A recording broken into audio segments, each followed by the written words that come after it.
Hello friends, வணக்கம். இன்னைக்கு நம்ம பார்க்க போறது தேங்காய் பால் சொதி. வாங்க அதை எப்படி பண்றதுன்னு பார்க்கலாம். நீங்க என்னோட சேனலுக்கு புதுசா இருந்தா சப்ஸ்கிரைப் பண்ணிக்கோங்க. நான் புதுசா வீடியோ போஸ்ட் பண்றதெல்லாம் உங்களுக்கு நோட்டிபிகேஷன் வரணும்னா பக்கத்துல இருக்க பெல் ஐக்கானை பிரஸ் பண்ணி அதுல ஆல் செலக்ட் பண்ணிக்கோங்க. வாங்க இப்ப சொதி எப்படி பண்றதுன்னு பார்க்கலாம். இந்த மாதிரி ஒரு பாத்திரம் எடுத்துக்கோங்க, கொஞ்சம் அகலமான பாத்திரம் எடுத்துக்கோங்க. நான் ஒரு தேங்காவில தேங்காய் பால் எடுத்திருக்கேன். இது 2வது பால் 3வது பால். இதை ஊத்திக்கலாம். எதுக்கு 2வது பால் 3வது பால்னா அதுலதான் நம்ம காய்கறி எல்லாமே வேக வைக்க போறோம். ஒரு மீடியம் சைஸ் உருளைக்கிழங்கு, ஒரு சின்ன கேரட், ஒரு மீடியம் சைஸ் வெங்காயம். வெங்காயம் இந்த மாதிரி நீல வாக்குல கட் பண்ணிக்கோங்க. அதோட ஒரு மீடியம் சைஸ் தக்காளி. இதுக்கு காரத்துக்கு பச்சை மிளகாய் மட்டும்தான். உங்களுக்கு எந்த அளவுக்கு காரம் வேணுமோ அந்த அளவுக்கு காரம் சேர்த்துக்கோங்க. மிளகாய் இதுல 1 டீஸ்பூன் சோம்புத்தூள். நீங்க சோம்பு பசங்க சாப்பிடுவாங்கன்னா நீங்க தாளிக்கும் போதும் சேர்த்துக்கலாம். 1 டீஸ்பூன் தனியா பவுடர், 1/2 டீஸ்பூன் மஞ்சத்தூள், 1 டீஸ்பூன் துருவுன இஞ்சி.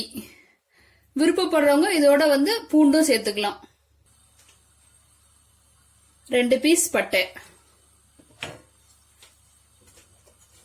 இதுல நல்லா கலக்கி விட்டுட்டு இதுல அப்படியே வேகட்டும். இந்த தேங்காய் பால்லையே வெந்தாதான் வெஜிடபிள்ஸ் எல்லாம் உங்களுக்கு வேகும் போது நல்லா டேஸ்டா இருக்கும். இதோட விருப்பப்படுறவங்க பீன்ஸ், பச்சை பட்டாணி எது வேணுமாலும் சேர்த்துக்கலாம். உப்பு இப்ப சேர்க்க வேணாம். உப்பு இது காயெல்லாம் ஒரு பாதி வெந்ததுக்கு அப்புறம் சேர்த்துக்கலாம். இது நல்லா வேகட்டும். பாருங்க, நம்ம போட்ட காயெல்லாம் பாதி வெந்துச்சு. இப்ப இதுக்கு தேவையான அளவு உப்பு சேர்த்துக்கலாம்.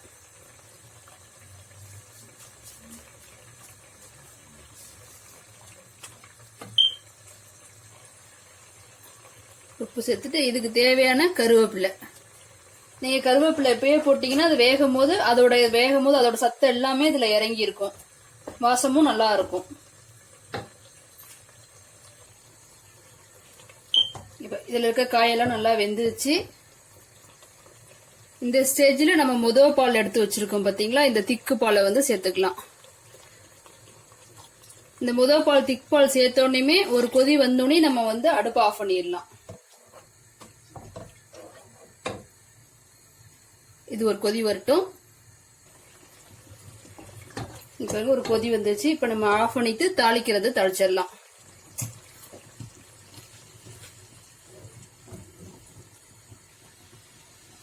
தாளிக்கிறதுக்கு 1 டீஸ்பூன் தேங்காய் எண்ணெய். தேங்காய் எண்ணெய் இல்லைன்னா நார்மல் எண்ணெயும் விட்டுக்கலாம். தேங்காய் எண்ணெய் நல்லா இருக்கும். ஒரு சிலர் தாளிக்காமையே அப்படியே விட்டுருவாங்க.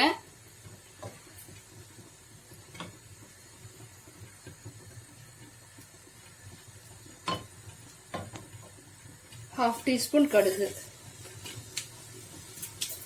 தேங்காய் பால் பாத்தீங்கன்னா உடம்புக்கு ரொம்ப நல்லது. இது சின்னவங்கல இருந்து பெரியவங்க வரல யாருக்கு வேணுமாலும் கொடுக்கலாம். சொதி உங்களுக்கு இடியாப்பம், ஆப்பம் இதுக்கு நல்ல காம்பினேஷனா இருக்கும். நல்லா புரிஞ்சிச்சு. இதுல கருவேப்பிலை.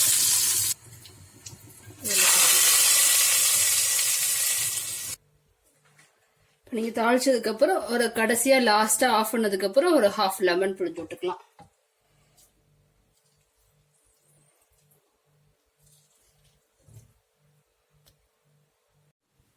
தேங்காய் பால் வெஜிடபிள் சொதி ரெடி. நீங்களும் உங்க வீட்ல இந்த ரெசிபி ட்ரை பண்ணி பாருங்க. உங்களுக்கு இந்த வீடியோ பிடிச்சிருந்தா லைக் பண்ணுங்க, ஷேர் பண்ணுங்க, கமெண்ட் பண்ணுங்க, சப்ஸ்கிரைப் பண்ணுங்க. உங்க ஃப்ரெண்ட்ஸ் அண்ட் ஃபேமிலிக்கு ஷேர் பண்ணுங்க. நன்றி.